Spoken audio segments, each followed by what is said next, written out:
You sit in the ice bath a lot? Yeah, but it just like gets my mind off of it too. I guess, yeah. You know, if I'm just sitting there talking. So when I got in, I turned to Chris like, what's up, man? Yeah, he's like, oh, You what's come up? here How's a it lot? going? You come here often? I didn't even know that he, like, in real time, I didn't know that he said that. I don't remember that he said like, that. You were, like, so focused? Yeah, You I was cold. Well, someone just goes, he's in the zone, man. He's not listening to you. Like, all right. That's really hilarious. Yeah. On that note, 3, 2, 1. There we go. Nice. We got it. Got it. Welcome back to the Decent Humans podcast. I'm Chris. Jenny.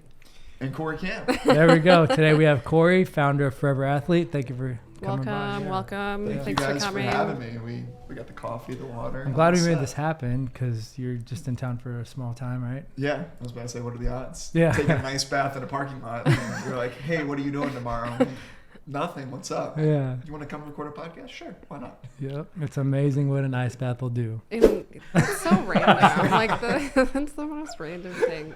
Well, I mean, I had no idea that event was going on. Oh, yeah, the- he didn't even whole know the fact event. was like that was like the group of people that I knew here in LA. I moved away in in May of this year. I came back to work out with a buddy. I used to go to that coffee shop all the time, and I was like, all right, I'm gonna go to the Laker game that night. I need a place to post up and do work. I'll just go to Little Lunch. Yep. Shout out Little Lunch. Yeah. So Papa went over to Little Lunch, and then I run into Wilson, Gabby, and they're like, Corey, like, were you on the guest list? Like, what were you doing? I was like, no. Like, is there an event? What's going on? They're like, I don't have any extra gear, but you like got an ice bath. And so you did? Sure, Yeah, why of not? course. Yeah. Oh, I that's just skipped the cool. workout. Yeah. I wasn't gonna do another workout on the beach. It was That's good. really funny. I tried to skip the workout. That didn't happen. So I just Dude, it slacked looks off the brutal whole time. with those bands. And Oh my the gosh. circuit. Yeah. I love that stuff. That's fun. Yeah. I've never done one, so to Really? be honest, I'm a Never little... ice Never? bathed. No. Never? No. She just ran in the Malibu marathon.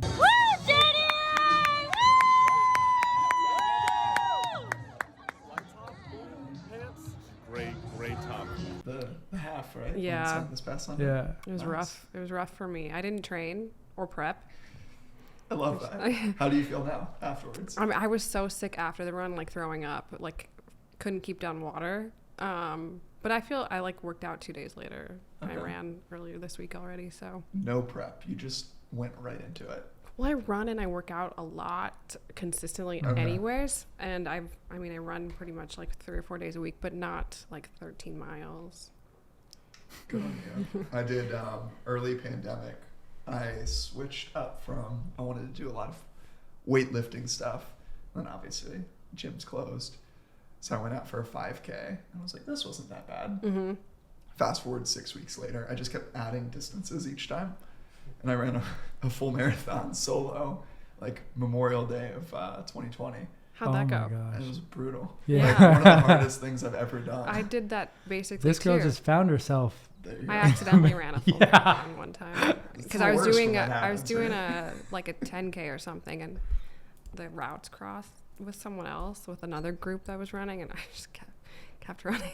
Were you like looking at your watch? Yeah, I was like definitely Damn, not on this the. is like going on a little longer than I thought. Something's going on here. So I mean that one was way easier for me. I don't know why. I was sick for like 7 days right before the half too. So my body was just like not primed for it. So That will do it. I'm gonna have to do it again and actually prepare. I think, but I don't know. I think you just like don't doing have that. your- You don't Well, have your runs, Chris? What's going on? I'll swim. There we go. I like the sprint. Like I was pretty. I could. Yes, I was like I ran a Today, Junior. exceptional 40 time. So I like to sprint, Going out for but the combine. long term running distance. Like I'm good. No long term running for me. It just takes practice. It's one of the most useless skills to It ever is. have. No, so I no, don't like it. ground and pound on my knees. I'm good. Tore my ACL once. I'm Oh good. yeah, that's right. like, You did do that. I needed something for me post swimming that was just like reminded me of that like Yeah. monotonous, just like throw in the zone of just like throw either headphones on or I'm a freaking weirdo and I won't even wear headphones sometimes my on longer God. runs. Yeah. I think the longest I've done is like a 20 miler without headphones. I couldn't do and It's that. just like You're just alone with your thoughts. Yeah. That's good. I mean, for me, it is very reminiscent of swimming. Like I spent guess, yeah. 18 So, years like, talking with my about head underwater. your background, so basically you went to college as a swimmer, I right? did. Yeah. Where are you from originally? From the DC area, Okay. Silver Spring, Maryland. Okay. You ever been there? No, Fun spot. No. Can't say. There's No, not a can't, whole lot going on. can't say I've thought about going over there ever. No. If you find yourself there, let me know. No, I'm sure it's great. I'm sure it's great. So from there, you swam your whole life growing up, and did you play any other sports? No, I mean, pretty early on, found swimming. I played baseball for a little bit, and Nice. then when it got to 5th grade, 6th grade, it really became this like time to make a decision. What do I want to do? In 5th or 6th grade? 5th or 6th grade. Oof. It was wild. I was actually better at baseball at the time than I was at swimming, but Yeah. I had closer friends swimming, and I enjoyed it more. So I was like, I'm going to do this. And that was like when morning practices started. That's when I would do 2-a-days. Yeah. And that's when it really It got serious? Really yeah, got it got serious. Of serious. that and young became- age? Yeah. Damn. Swim was life. Was your town known to produce Yeah, what's my town produce a known lot of to produce swimmers, a lot of basically? swimmers? Yeah. No, it was. There's, I mean, every 4 years, there's at least 1 or 2 people from my hometown that are representing the U.S.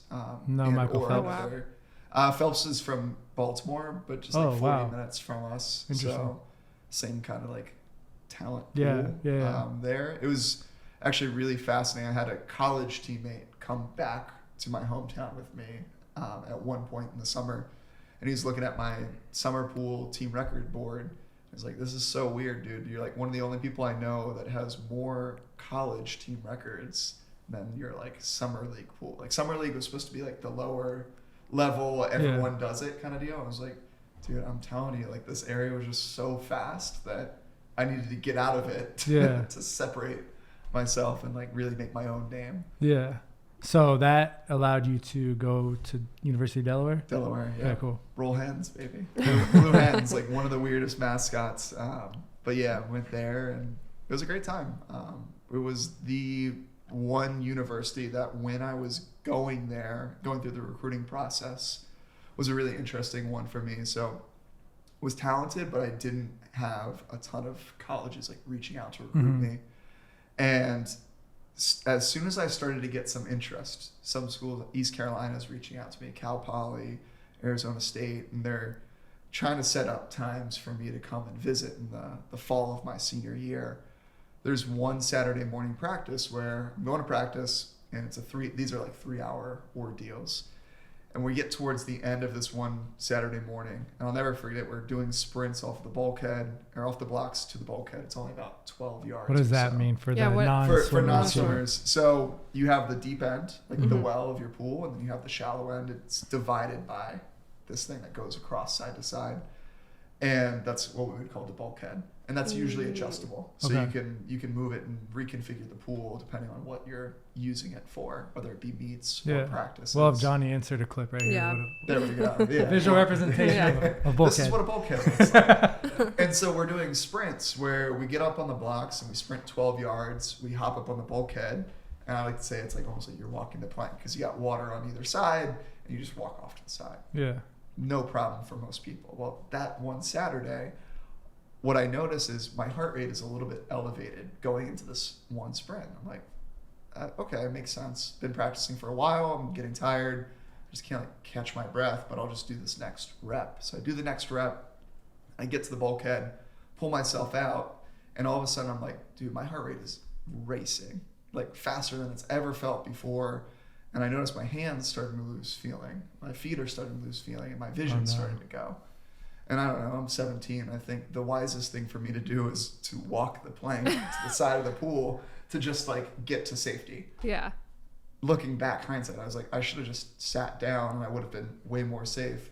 Sure enough, as I'm walking with each step, like vision starts to go more and more to the point where I'm like 3 steps away, vision goes blank. I'm like, all right, well, I've done this 100 times. I'm just going to keep walking straight. Sure enough, last step, left foot goes into the pool, and I just face plant down onto the deck. And it wakes me out of it. And I was like, that was the weirdest thing. I turned to my coach, I was like, you guys see that? Like, I lost my vision. He was like, Corey, like, we can't tell that you lose vision. I don't know if you know how that works. Yeah. It's like, oh, Are you not seeing what I'm seeing? you guys didn't see that? No?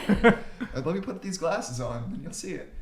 So I went to the ER and they ran a whole bunch of tests. Everything checked out, like positive. The doctor just said, like, freak accident. You probably had low blood sugar. You didn't get enough sleep, whatever. I was like, okay, cool. Like, kind of scary, but whatever.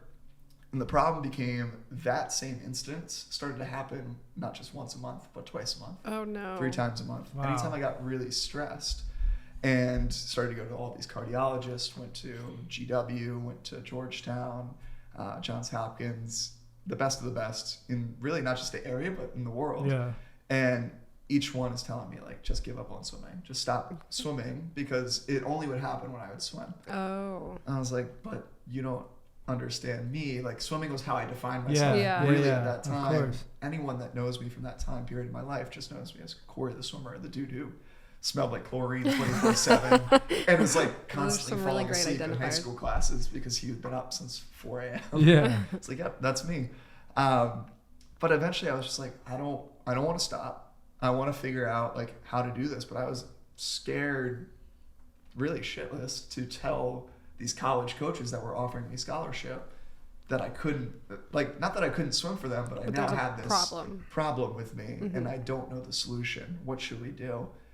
And ultimately why I ended up at Delaware was they were the one coach, the one school where on my recruiting trip I sat down with the coach and I just felt like a whole nother level of comfort and ability to be myself and just truly put it out there and I'll be like, hey man, like, these are my cards, this is what I'm dealing with.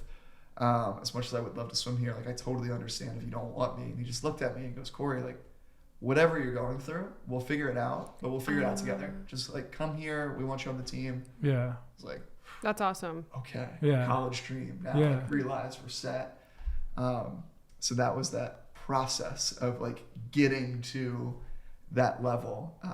It didn't solve anything for my heart condition. Like, I was went through that for about 2 years before. 2 years before you figured out what it was? Or Yeah, I ended up, after my freshman year swim season, had a really, really successful season.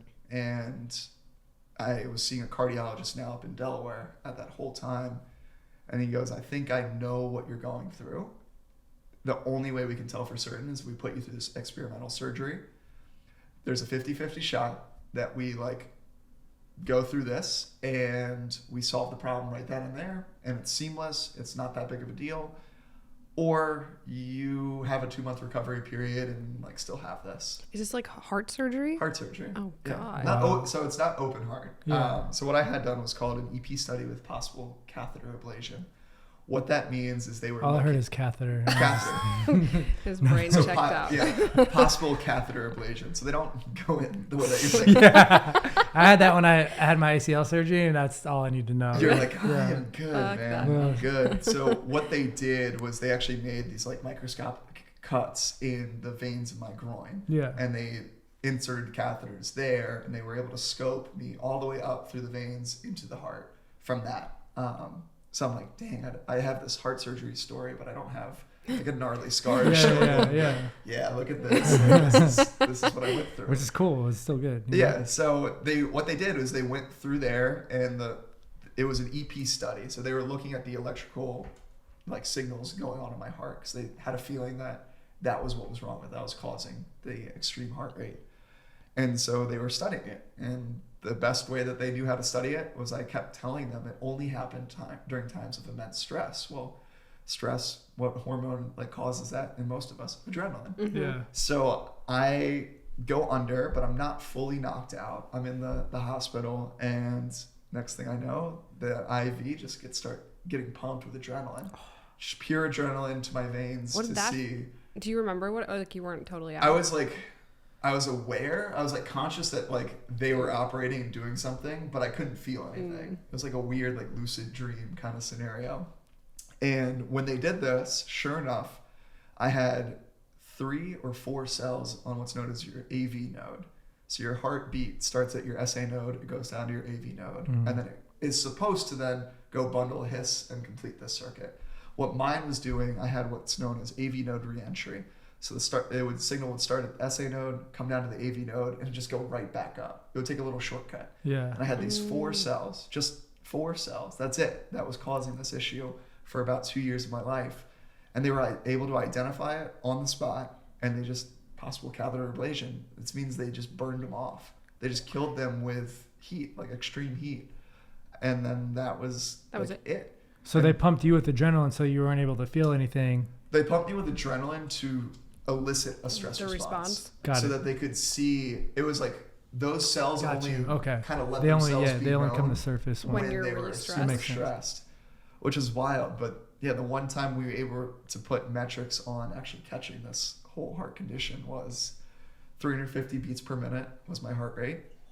My blood pressure would tank, which was why I would lose vision. I just wasn't getting enough blood to my eyes. 350 beats per minute. 350. Dude, Wild. That's wild. It was absolutely bonkers. And I mean, it's taken me, honestly, the longest time. It's been about almost 10 years since that surgery for me. And it's taken me the longest time to like truly trust my heart to like go through these things again. I said earlier, I ran that marathon solo when I was starting to train for that early pandemic. I'll never forget, I was living in Northern Virginia, and the route that I would take, each time I would push it a little bit further each weekend, I'd be running by the George Washington, GW, cardiologist office. And that was super significant for me, just these like personal wins, because that was the office where the cardiologist just looked at me and said, we'll just put you on medication and like you'll be good. Like you just won't be the same athlete that you are, and you'll be able to live a normal life. I was like, I don't want that. Yeah. So each time I'd go out for these runs, I would like purposely run by this office. In my head, I would just be like flicking off this That's amazing. It's like, yeah, I had trouble letting go, but hey, it's fine. Hey, you work through it. That's it. Yeah. So then when you were doing these runs, were you like, you said you still didn't really trust your body, so you're still like second guessing if you can get through it or if it's gonna like flare up again. Is that possible for it to happen? It is possible. There's a point in time where the first year in particular, I had to go like to do monthly checkups with the same cardiologist. And after doing that for 3 consecutive years, he finally cleared me and was just like, if anything comes up, like come back, but you should be good. And I think what was actually good was I still was swimming. So I still had my sophomore year, junior year, and senior year of swimming to kind of test those waters and try to see, can I trust this thing? What do I do?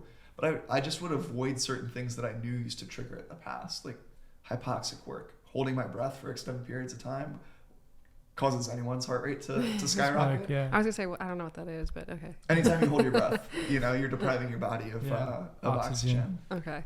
So yeah, it's wild, full circle. It wasn't until like a month ago I was in a breathwork class led by a friend of mine, and she had us like hold our breath for a minute in the middle of the class. And I was like, one time probably since having this whole thing happen that I didn't even think about it. Really? Until afterwards. I was like, oh, maybe Cool. we're onto something. We'll see. And then, of course, I thought about it afterwards as I reflected. Yeah. That was pretty cool. I want to like talk about when you're in college, you're young, and you're like going through all this stuff. Like, what was going through your head when you're having to deal with like you're gonna go do competitions or whatever they're called in swimming? Yeah, they're meets competitions. Yes. Same thing. And then you're like dealing with this fear that like maybe you're gonna black out while you're swimming. Yeah, what's wild? My first ever college race is I swam distance. So I swam the 1,000-yard freestyle. It was my first ever race. And I'll never forget, we're swimming Georgetown at home at Delaware. And it's the first event of the meet. It kicks it off. And I'll never forget, it goes girls, guys. So girls go first, then the guys event goes. And it just flip-flops that way throughout the whole meet schedule. And I'm sitting there getting ready, warming up. And all of a sudden, a Georgetown girl has like some crazy cardiac event in her race to the point where we like have to delay the meet. EMTs are called. They like take her away. And I was like, Did she have a pre-existing condition? Like, what's going on? Like, I'm already nervous enough. It's my first Is there something ever in the college, water? yeah, first ever college race, and I have to go in after that, knowing what I know about Yeah. myself. I didn't tell. A couple of my teammates knew that I was going through the stuff, but for the most part, like, I never told anyone that I raced against. I never wanted it to be like an excuse. Yeah. But I will say, like, it was always in the back of my mind of, if I do notice my heart rate getting to a point where it's elevated, I can't calm it back down, or my breath is really having trouble being caught, just kind of had a conversation with myself mentally of like, it's okay to shut it down. Like, my overall health is more important than putting my hand on that wall first. And then once it was solved, I felt like I was playing with house money, because I was just like, wow, I have absolutely nothing to lose. Like, let's go and rip it. That's tight. When you were like still dealing with it, is there anything that you did in the moment to like kind of calm yourself back down, or like learn, like you said you do breath work and all that stuff? Yeah, that wasn't until later. What I found in the moment was, like, one, get out of the pool. that was Step one, get out of the pool. Get out of the pool. You don't want to be in water as you're having this happen physiologically to you. And then I would just sit down and try to like prop my chest up to like open up my airway and still be able to get some oxygen in. And that was about it. That was like before I found meditation, breath work, yoga, any of that stuff. It wasn't popular, and I lived on the East Coast. Like, no one was doing that stuff out that way. So I just kind of like let it pass. I remember my coach like turned to me the first time it happened. He was like, "So, like, can I get you some like Red Bull, some dip? Like, what do you need?" And I was like, "Hey, I know that's how you like cope with stress, but like I'm just gonna like chill, breathe through this." And then I would be able to go home at the end of, like, afterwards. They were just like, "Hey, we don't want you practicing anymore. Just go home, like, sleep it off." I was like, so from Delaware, then how did you end up on the West Coast? Great question. I mean, I bounced around. I didn't know like what I wanted to do post grad. My original career path that I wanted was physical therapy school, and that was always plan B. It was always like, I'm gonna swim to get me through undergrad, help my parents out with a scholarship, and then I'm gonna go to PT school. And what ended up happening along that way, it was like, I had a lot of success in the pool, but then my GPA was not as successful. And as soon as my career ended, every single school that I applied for grad school was like, "Hey man, we don't really care how fast you can go back and forth in the pool. Like, you need more than a 2.9 GPA to get in." What do you mean? You didn't have any tutors doing your work for you back then? Is that what you did? we had free tutoring through athletics, but I never, took advantage of it as much as I could have. And it's just one of those things that I didn't prioritize it. I felt like I didn't have the time for it, and I wasn't really excited about majority of the stuff that I was learning, especially early on in college, like chemistry and bio. Yeah. I wanted to fall asleep in, and I did fall asleep in a lot of those classes. But then I got to like higher level classes, like motor control and like lifespan psychology. And I was like, this is actually fascinating. And sure enough, like my GPA got significantly better. But at that point, I had like done enough damage first 2 years. It wasn't getting out of that. So as I was getting all these rejections, I was just like, all right, I'm going to just take whatever the highest paying job that I can get, and started refinancing veteran mortgages. That was like the first job. I was in a call center wearing a suit and tie every day. That lasted about 9 months. Hated it. Wow. 9 months is a long time. I was you really stuck it out. Yeah, you were really committed. Well, when you hate a job, that 9 months can feel like a lifetime. Absolutely. I did not love it, but it opened a lot of doors. I met a lot of really great people through that experience. I was living in Baltimore at the time, so I was like starting to slowly make my way back home. Once I quit that job, I moved out of Baltimore, moved back home. I was like, I'm just going to figure things out. I started lifeguarding, started swim coaching, because it was what I knew. That's what you knew, yeah. It wasn't like the best job that I was like so proud of. Nothing's more humbling than like going out to a bar in DC and like hitting on a girl, and they're like, "Oh, so like, what do you do?" Because that's the number one question that anyone will ask you in that city. as you're connecting and trying to see like, is there any chemistry here? It's like, what do you do? And I'm like, oh, I'm a lifeguard and swim coach. It's like, oh, my friend's calling. It's like, all right, cool. So I can't do this the rest of my life is what I'm learning. So I got into fitness. And then as I got into fitness, I started to host my own podcast. And through that, eventually pandemic hit. I quit my full-time job. I was an assistant fitness director, managed a team of about 40, 50 people. I was like, I'm just going to do the podcast and do life coaching full-time and see what happens. And about 2 months later, 2 of my best friends that I grew up with hit me up and they were like, hey, we just took jobs out in LA. We found this house on the beach in Venice. Do you want to go? Sick. I was like, yeah. Yes. Yeah. You grew up on the East Coast. Where I was like 3 hours away from any beach. I was like, you're telling me I can live on a California beach? Yeah. That's going to cost me like not that much because it was COVID rates. Done. Yeah, you moved out for the beach and then half the time the beach was actually closed, so that's fun. Yeah. I found out that I didn't use it as much as I thought I would. I thought I would go every single day. Yeah.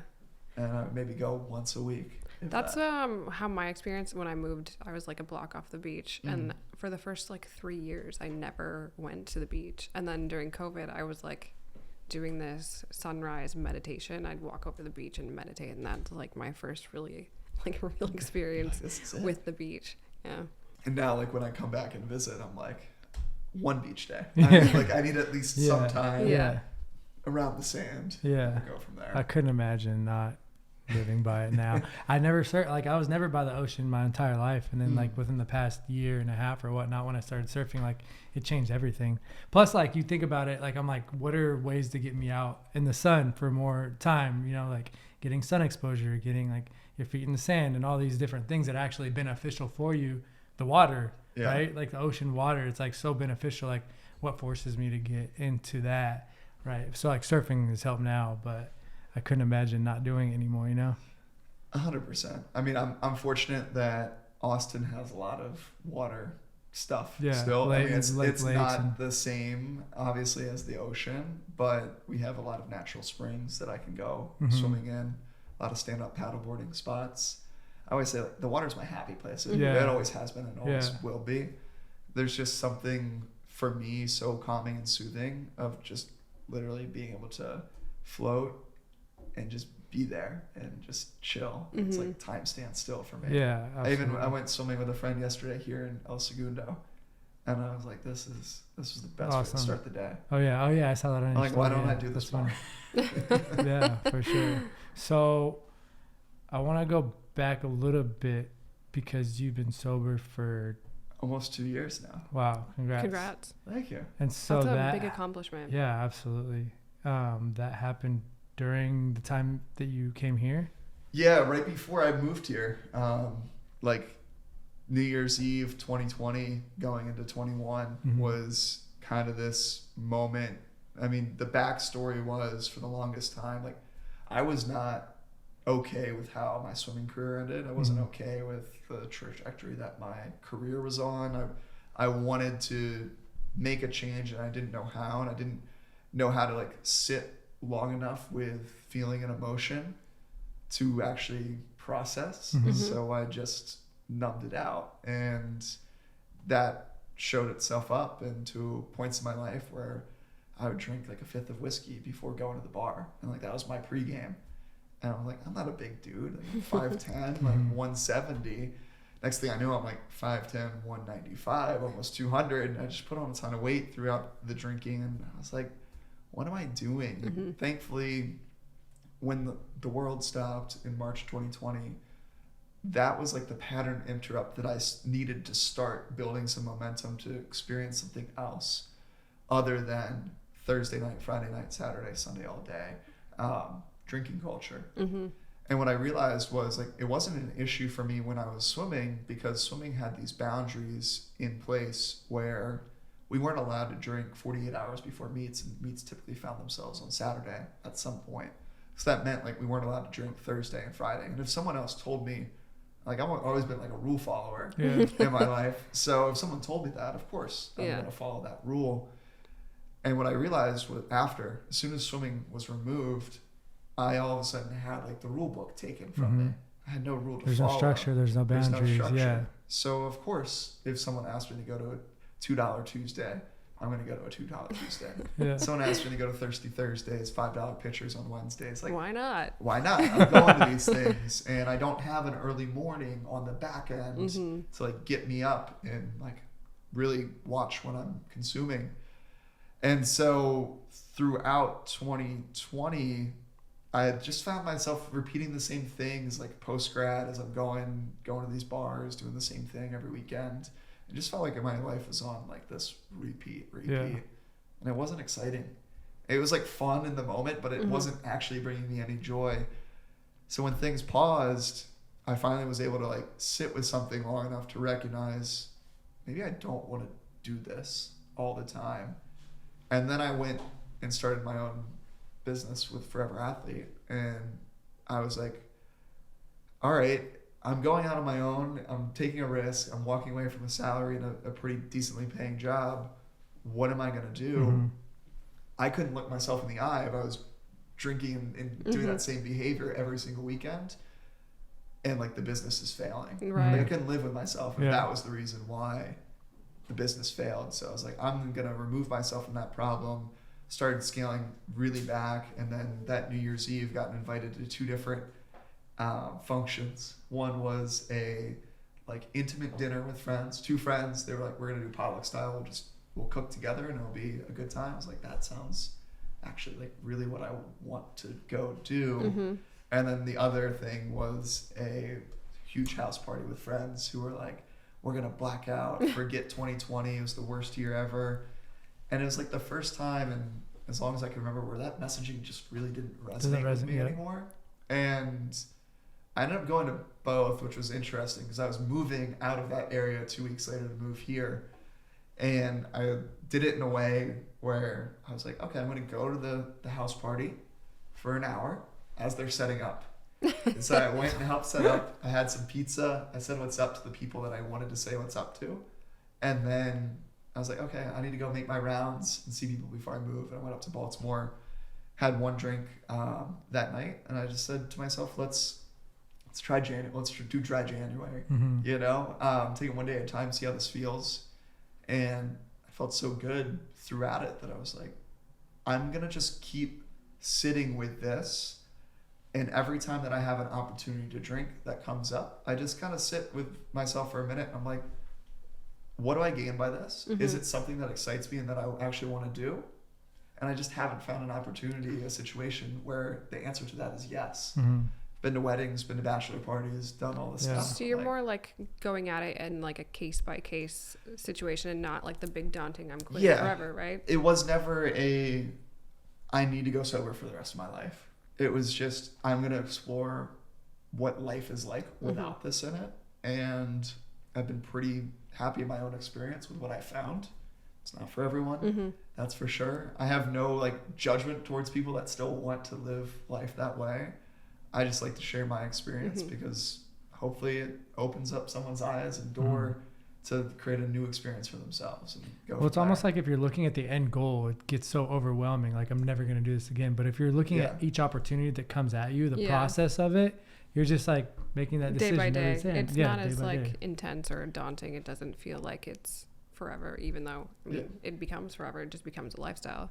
And that's what I've noticed now. It's like, now I feel so good Saturday morning and Sunday morning that I'm like, why would I change this? I try to separate myself from work when like work hours are done, which is really tough when you are in the creator space, when you run, like you are the business. And I'm like, while I like to separate myself, it is nice to be able to, I need to go do something. I need to film something on Saturday morning. I can go do that. I need to go film something Sunday morning at like 6 a.m. because it's going to be like perfect. It's like a buddy of mine reached out to me the other day and was like, hey, like let's go for a 6 a.m. run and we'll like make a TikTok out of it. And I was like, okay, cool. Let's do it. Yeah. And it's Sunday, 6 a.m. Yeah. And like that hook just took some traction. It was like, 100K plus views. Yeah. Oh, wow. Okay, cool. I feel like, yeah, you really do a great job with your storytelling on TikTok. I Like, appreciate it, man. I look up to, I was like sending Jenny some of your Sends me clips. so much stuff. No, I'm Like not Jane offended if you didn't watch it. It's okay. But yeah, no, I feel like you've mastered the art of the storytelling. I appreciate it, man. I think we were talking the other day, for anyone that's interested in like getting better at storytelling, the simplest way that I was taught was just looking at the story arc of like, who were you? What happened? Who are you now? Mm-hmm. And we live in a world where obviously short form content is king. If you can really effectively communicate who were you, what happened, and who are you now in 15 seconds or less, like you're golden. Mm-hmm. And if you look at the framework of some of my best videos, it follows that to a T. It's like, who was I? I was someone that was suppressing emotions, drowning it out with alcohol. What happened? I had a decision where I just said, I'm going to take it one day at a time and take a step back. Who am I now? I'm someone that has really no qualms of, man, this emotion sucks, but I'm going to sit with it. I'm going to process it. I'm going to play with it and just see what happens when that comes up. And my life is a little bit different now because of it. Yeah. I have some more results to show Yeah. for it. Can you talk a little bit about then the business that you started since then? Was this all after you quit drinking, or? No, it was about 6 months before I quit. And it was really geared towards, I looked at why I was so lost when swimming ended for me. And I was like, this doesn't make any sense. There's so many resources when you are an athlete at the D1 level, or you're a pro athlete, or even if you're just in an NCAA, even junior college level. There's so many things available to you that just suddenly disappear like that. As soon as it's over, it's over. There's stories of like football players when the moment that their bowl game is over, they can no longer get Advil from the personal trainer. Like it's not allowed anymore. It's like, that's wild.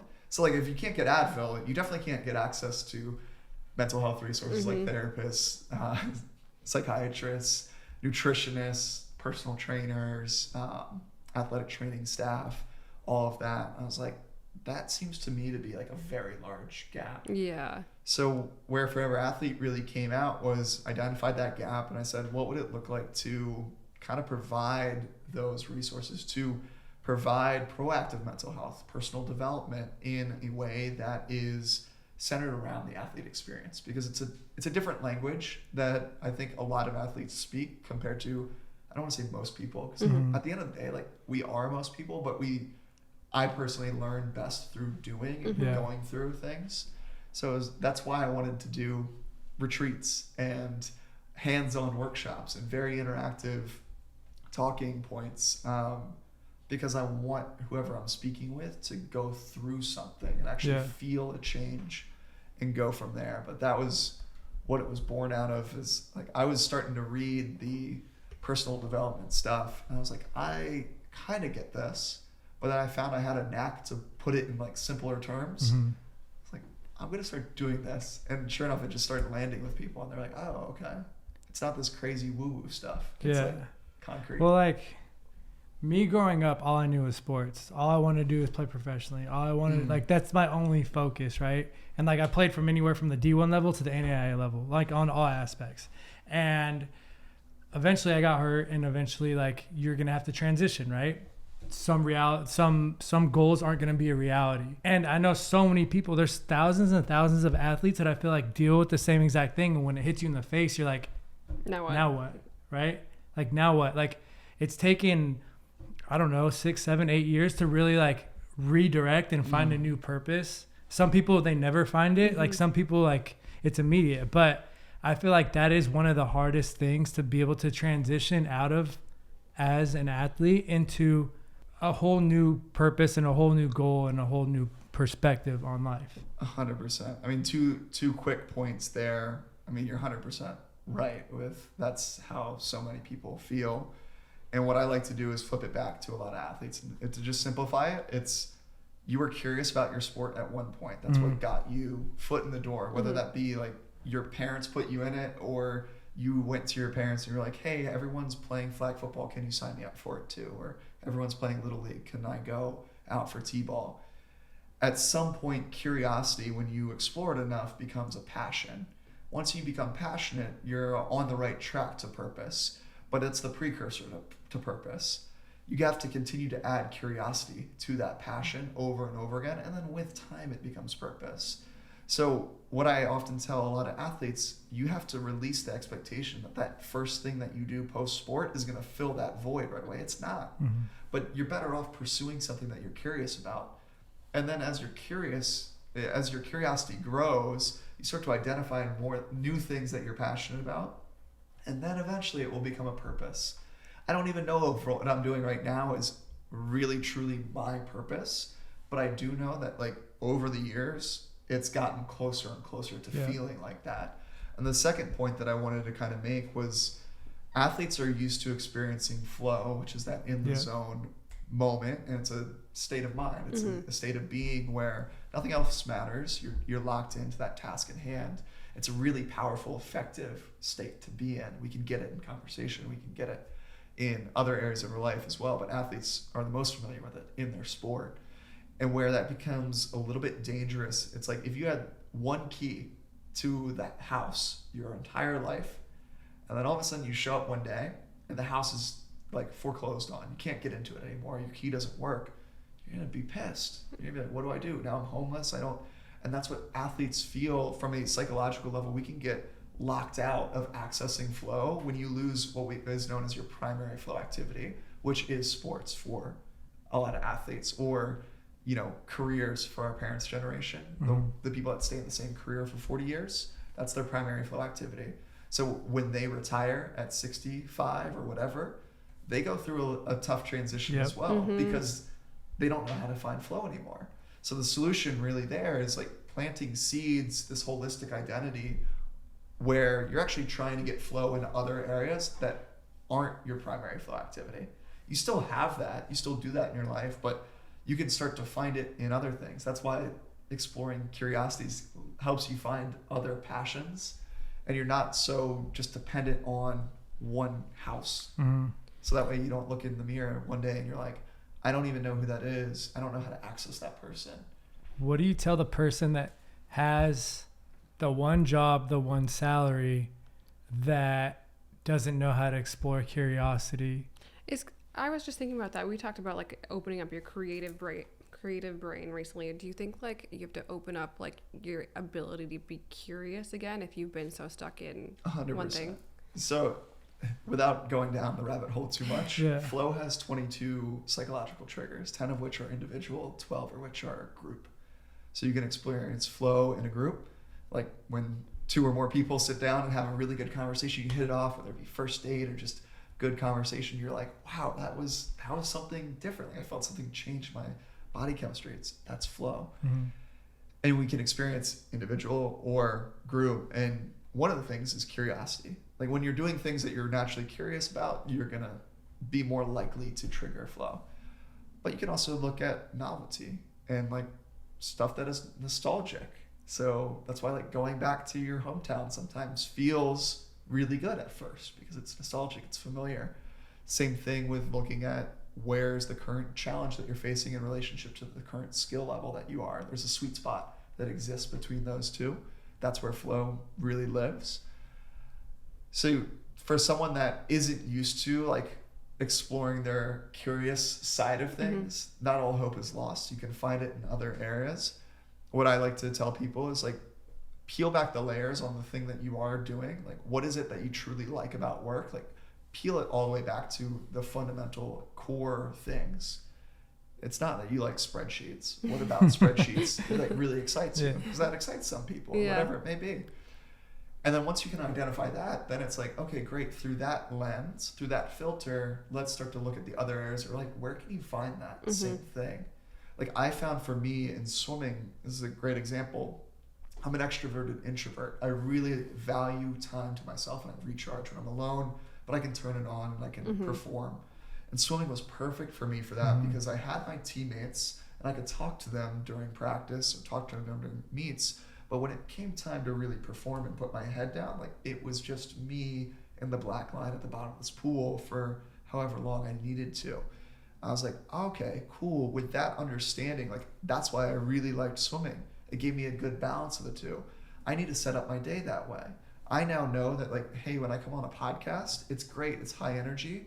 I'm going to need to be able to like spend some time alone recharging after this. That's how I actually feel every time we're done. Yeah, you're probably like, I I'm don't the want to same talk way. to anyone. Yeah. And that's okay. I'm the same way. It's natural. So that's why I say when I like identify what lit you up, peel back the layers, and then start to look for other things, you get what you look for. It's just kind of like a fundamental of life. Start to look for the things that serve you, the things that trigger flow for you. And like a whole new world starts to open up. For sure. And you're like, wow, I actually start to enjoy the day-to-day more. This is great.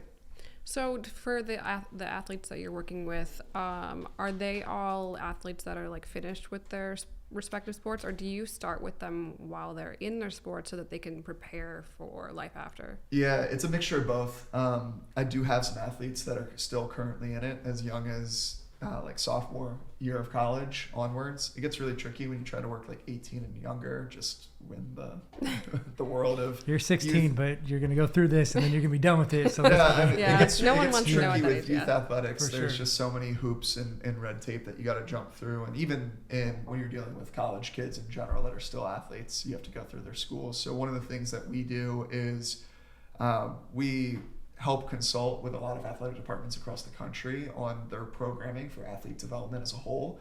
It's a newer field for most places. I will say like Clemson University is one of the forefront that actually like really heavily puts a ton of money into that. And actually there's like 4 or 5 people within their athletic department that are sole purpose is student athlete development outside of the field, which I think is fascinating to see. It's a slow burn the rest of the country especially outside of Power 5. It's just the nature of the beast of you have less funding. But that's one of the things we're doing is speaking with a lot of athletic departments there. I'm actually going to speak to, I go to speak to a lot of these schools as well, have these interactive workshops with these athletes. And then we've created, that's what the social media is for. That's what the podcast, Forever Athlete Radio, is for. It's like stuff that continues the gap. Plant these seeds while you're still in it. If you start to have this holistic identity while you're still playing, it's going to be a little bit easier transition, but we still got you. We're here to help you throughout. Here's all these resources, whether it be here's master classes from therapists on, hey, this is how you should healthily cope and process emotions. This is what it means to be dealing with loss. This is what it means to deal with daily anxiety and overwhelm. Did you guys partner up with therapists, or do you partner up with doctors? Yeah, so right now we have a partnership with BetterHelp. That's to help really grant more access and accessibility for our community with mental health professionals, therapists, psychiatrists, because I don't know if you guys have ever tried to sit on Google and try to find a therapist. Yeah. It's not so hard. fun. And you have to, does it match my insurance? Is it in network? Is it out of network? Is it going to cost, how much is it going to cost me?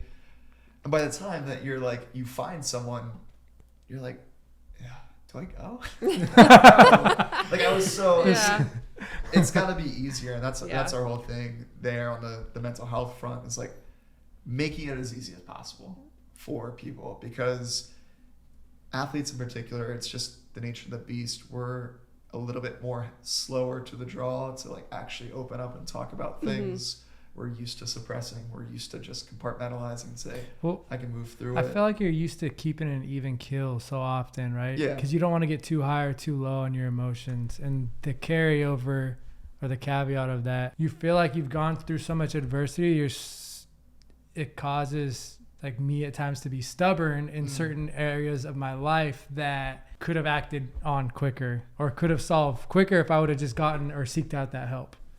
100%.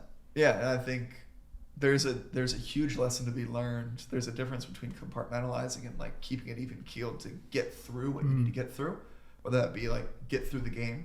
Obviously, yeah, a play doesn't go your way, you're gonna need to be able to compartmentalize that and say, okay, I can pick that back up in film. I can pick that back up when we go over the game tape and deal with it then. But for right now, my head needs to be at this play. I got to play where my feet are right now. There's a big difference between that and never picking it back up. And I think that's one of the really tricky parts post-athletic world is there's no longer built-in feedback at the same level that you once had it. You don't have the film sessions. You don't have the coach watching everything that you do. You don't have the academic advisors giving you a call and be like, hey, Chris, like, what's going on with this grade in this class? Do you need a tutor? What's going on? You don't have that. It's on you. It becomes your sole responsibility. So that's one of the things I like to do with athletes is like, here is how we can start to prioritize feedback in your life. And one of the simplest ways that I teach it is like on Sundays, plan out your week ahead, set your intention, whatever that may be. Just develop a quick scouting report. Like, what does Monday get to look like? What does Tuesday, Wednesday, Thursday, all the way through? And then each day, as part of your wind down, your cool down, just like you would stretch at the end of practice so that you could be prepared for the next day, building off of that same habit, start to review. Like, what did you do today? What needs to be done differently tomorrow? And if you can start to build that habit, now all of a sudden you've become really responsible for your own feedback. And it's a really powerful space because now you're not living life haphazardly and letting it happen to you. You're not just reacting You're way more proactive. And like, of course, if you only game plan on Sundays, like by the time you get to Friday, it's a whole different story. So you like those check-ins every day. You have to have that daily check-in. Warm up, warm down.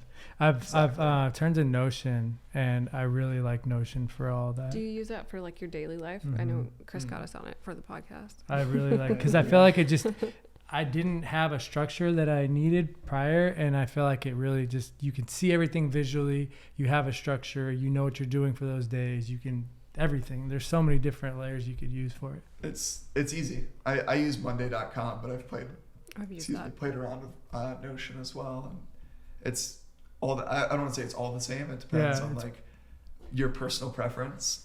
But yeah, it helps. I mean, it helps to just get a visual of like what's out in front of you. So many of us have so much going on in our heads that the most beneficial thing we can do right now is like hit pause on this podcast and just brain dump everything that you quote unquote have to do right now. And I guarantee you'll feel way less overwhelmed. So you can see it on paper now, and then you can proactively start to make a plan, chip it away. Same thing of how I attacked the sobriety piece. It's like I didn't take off more than I could chew. I just said, experience by experience. We're going to just focus on this, and chunked it down. It's the same method that I used to set goals in swimming. I wanted to drop a minute in my mile. It didn't mean, okay, I just go out there tomorrow and go do it. It meant, okay, I need 6 months from that point. I probably should be at like 30 seconds faster than my current best time, which means I need to be pacing at X in practice when we do certain sets. And then I could just check off these boxes and build my daily confidence up, where by the time it got to the meet, I didn't need that result to be confident in it. I already knew that like I put in the work. I'm going to be able to do this. Let's just go out and like see what I can do. Let's let it rip in that process. That process of chipping it away, I mean, apply it to life, right? Like you are able to see, hold yourself accountable and build on the day-to-day, and 6 months from now it's just like you look up and you're like, oh wow, I did that. I'm at that point now, right? Yeah. When you were starting Forever Athlete, what was that like building process like of building the business, and was it difficult? Was there like a lot of... I had no idea what I was doing. Literally. That's good.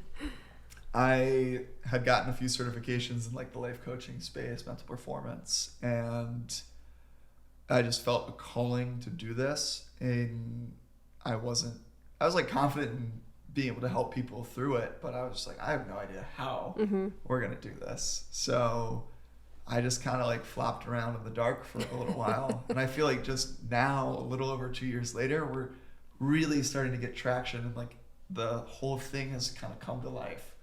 But I knew in that moment a little over 2 years ago that was just what I was called to do. And I was super scared of what I was going into. I mean, my parents thought I was crazy. My parents' first question was like, but like dental and health insurance, 401k, like what are you doing? I'm like, I don't know. Like, cross that bridge.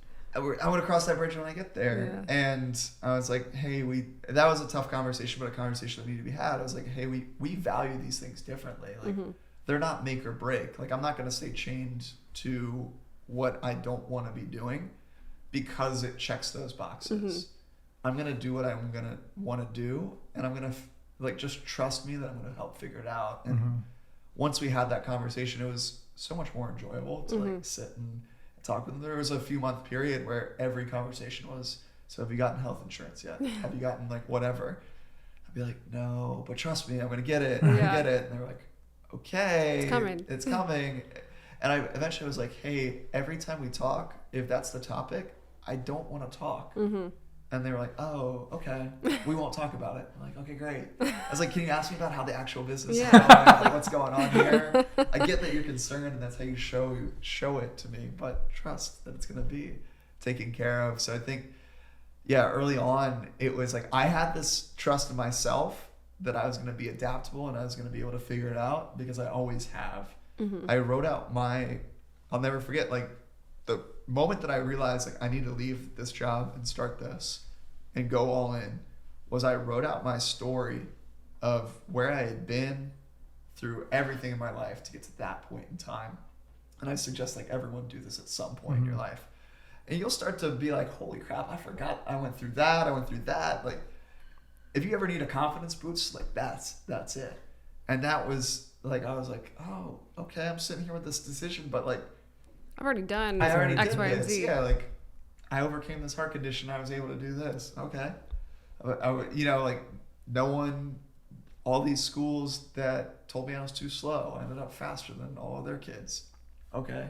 Like let's go and do this thing. I'm going to trust and figure it out. So I had trust in myself, but then it was this process of trying to create buy-in from the people around me, family, friends, close friends that I was crazy. They're like, what are you doing?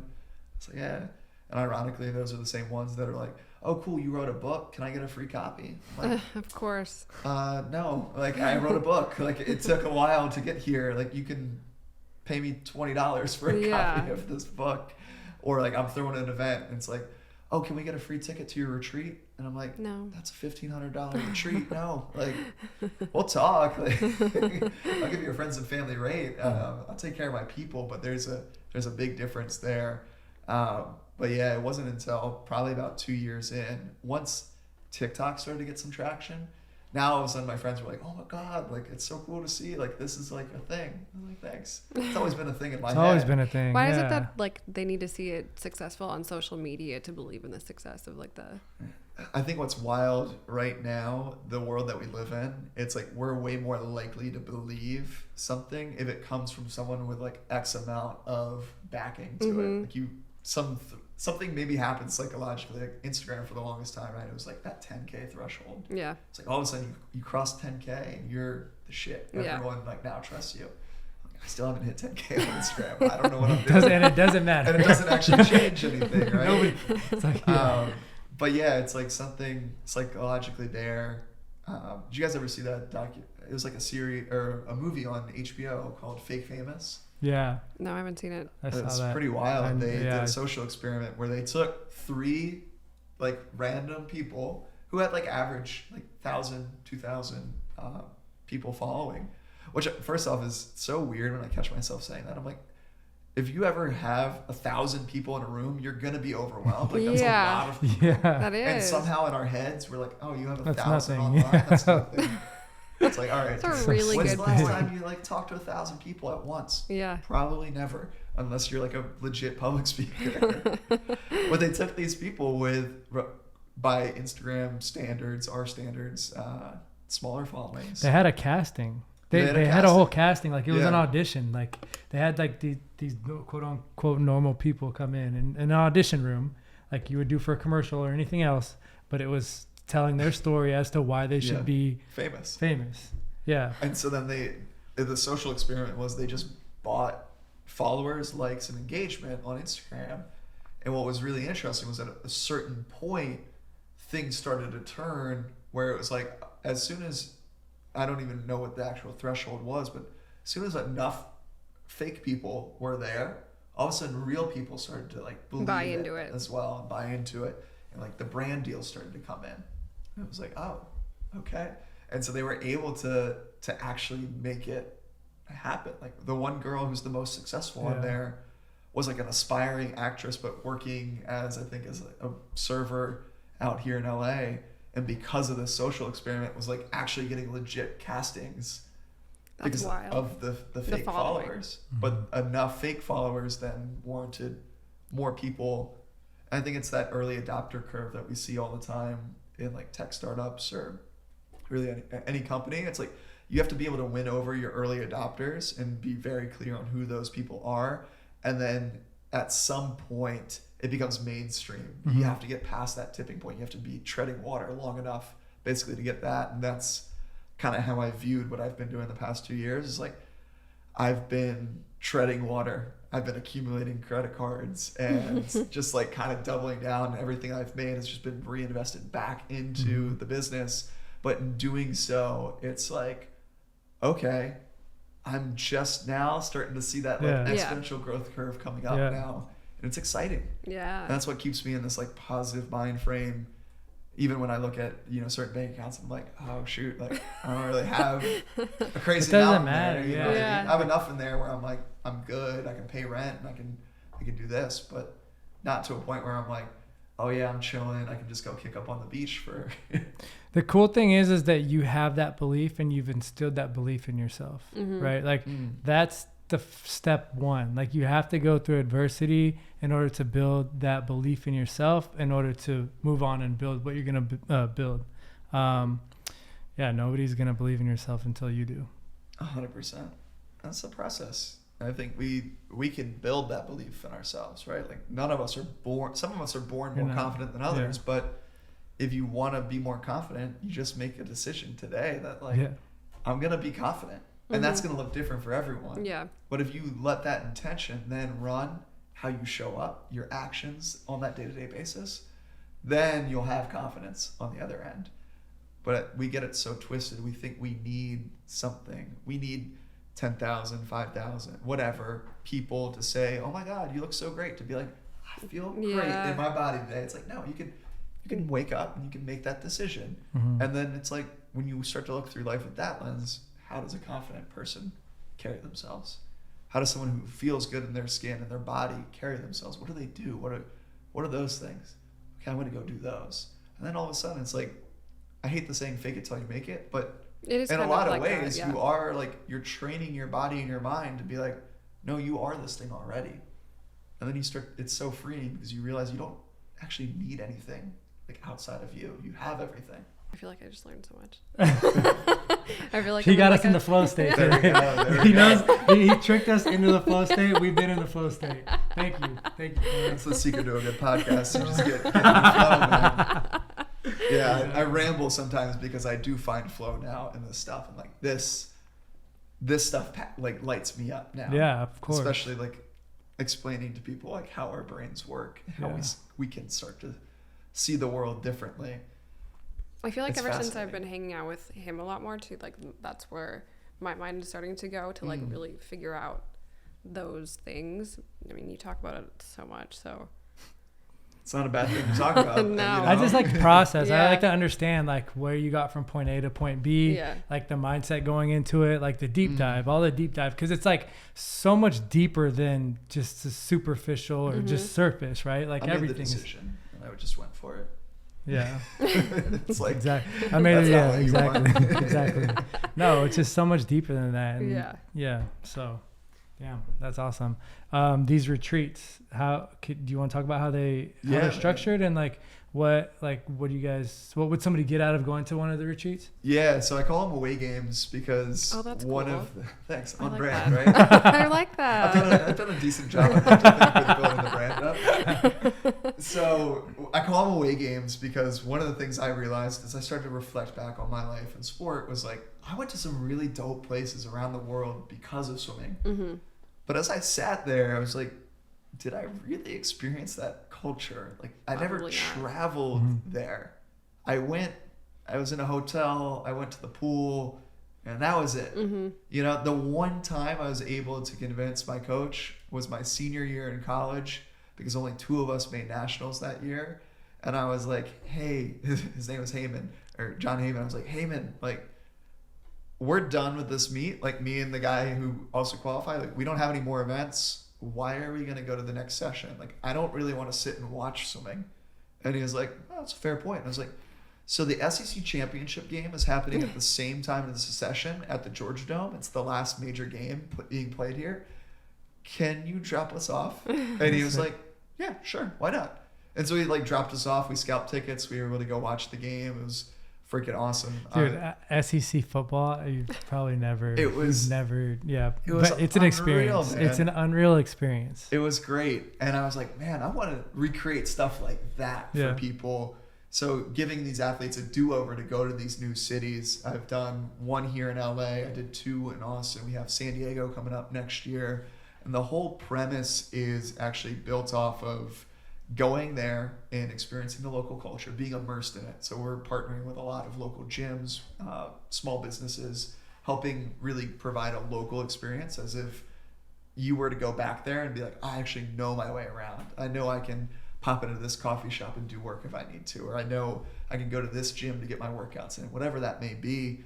And throughout that, we sprinkle in some personal development. We sprinkle in a live podcast as like a staple of every single one. So we'll do a live audience podcast at the end of that. Like it will be 40 minutes of me talking with whoever the guest is and interviewing them.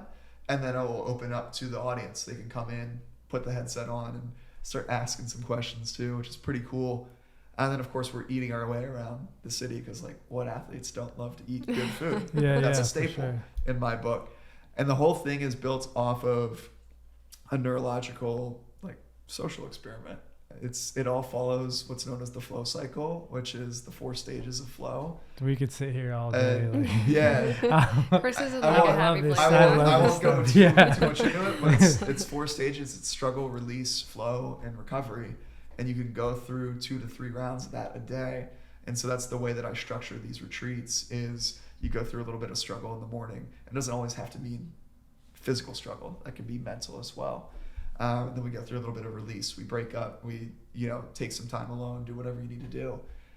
And it's been really fun. We've done 3 so far. I've gotten really, really good feedback from them.